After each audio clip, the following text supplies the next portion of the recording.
বাংলায় একটি প্রবাদ বাক্য রয়েছে যে অন্যের জন্য গর্ত খোঁড়ে সে গর্তেই সে পড়ে। বাংলায় বিজেপির যেন এখন তেমনই হাল। আজ হক্কাতায় আমরা তেমন এক সত্য তুলে ধরব যে সত্য শুনলে বিজেপি সমর্থকদের বুক কেঁপে উঠবে। কারণ ভোটার তালিকা সংশোধনের নামে, এসআইআর এর নামে বিজেপি আসলে নিজেরাই নিজেদের কবর খুঁড়েছে। আজ যাদের ভোট কাটা যাচ্ছে, আজ যাদের ডাউটফুল ভোটার বানানো হচ্ছে, তারা কেউ বিজেপির বিরোধী নয়। তারা বিজেপির সবচেয়ে বিশ্বস্ত ভোট ব্যাংক মতুয়া সম্প্রদায়। বনগাঁ মহকুমার ভয়ঙ্কর পরিসংখ্যান নির্বাচন কমিশনের পরিসংখ্যান বলছে শুধু বনগাঁ মহকুমা থেকেই 1,34,762 জন মানুষকে হিয়ারিং এ ডাকা হয়েছে, আর সরাসরি নাম কাটা গিয়েছে 86,189 জনের। এই মানুষদের প্রায় 85% মতুয়া সম্প্রদায়ের। বনগাঁ উত্তর, বনগাঁ দক্ষিণ, গাইঘাটা ও বাগদা এই 4টি বিধানসভা কেন্দ্রেই মতুয়া অধ্যুষিত। এখানে গড়ে 40% মানুষ মতুয়া সম্প্রদায়ের, আর তারা সবাই বিজেপির ভোটার। কাগজ নেই মানেই সন্দেহভাজন। কমিশনের দাবি 2002 সালের ভোটার তালিকায় সঙ্গে কোনো মিল নেই।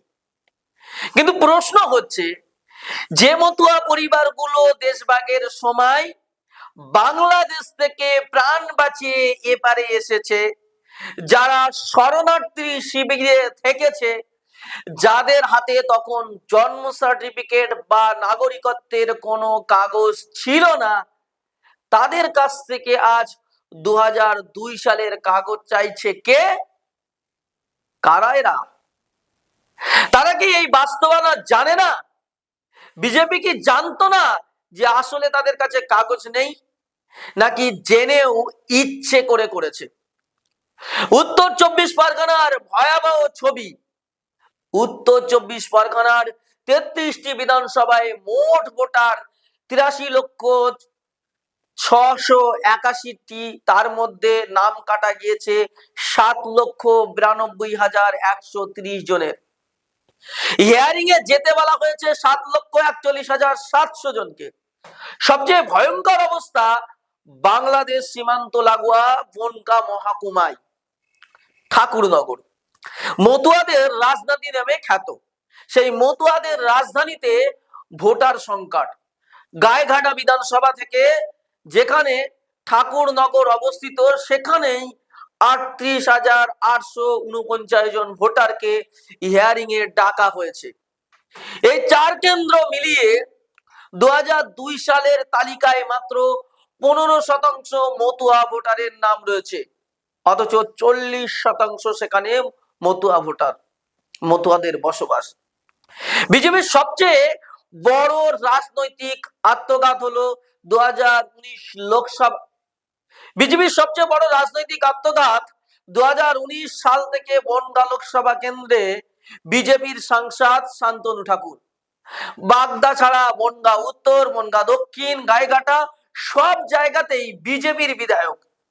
এতদিন মতুয়ারা দুহাত ভরে বিজেপিকে ভোট দিয়েছে। সিএ এনআরসির স্বপ্ন দেখানো হয়েছিল তাদের। আজ তার ফল কি?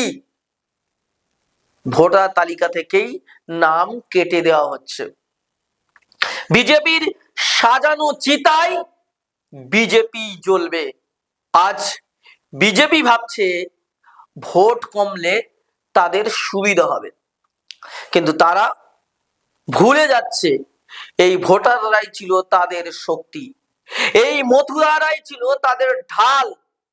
আজ যাদের নাগরিকত্ব নিয়ে সন্দেহ তৈরি করা হচ্ছে, আগামী দিনে তারাই বিজেপির বিরুদ্ধে সবচেয়ে বড় প্রতিবাদ গড়ে তুলবে। এ লড়াই শুধু ভোটার তালিকার নয়, এ লড়াই বাঙালির অস্তিত্বের লড়াই, এ লড়াই মতুয়াদের সম্মানের লড়াই। বিজেপি, আরএসএস বাঙালির কতটা মঙ্গল চায় এখনো যদি আমি আপনি না বুঝি, তাহলে আরো ভয়ঙ্কর দিনের জন্য আমাদের প্রস্তুত থাকতে হবে। হক কথা এখানেই শেষ নয়, প্রশ্নটা আপনার। আপনি চুপ থাকবেন নাকি নিজের ভোট, নিজের অধিকার, নিজের চাহিদা নিয়ে প্রশ্ন করবেন? আমি জানি আজকের দিনে এই সত্য কথাটা বলা অপরাধ, এই প্রশ্নটা তোলা হয়তো অনেকের কাছে অপরাধ, কিন্তু এই অপরাধ আমি বারবার করতে চাই, আর তার জন্যই জিআইয়ের এই হক কথা। আজকে আবার এখানেই শেষ করছি, দেখা হচ্ছে পরবর্তী পর্বে। ততক্ষণ ভালো থাকবেন, সুস্থ থাকবেন, ধন্যবাদ।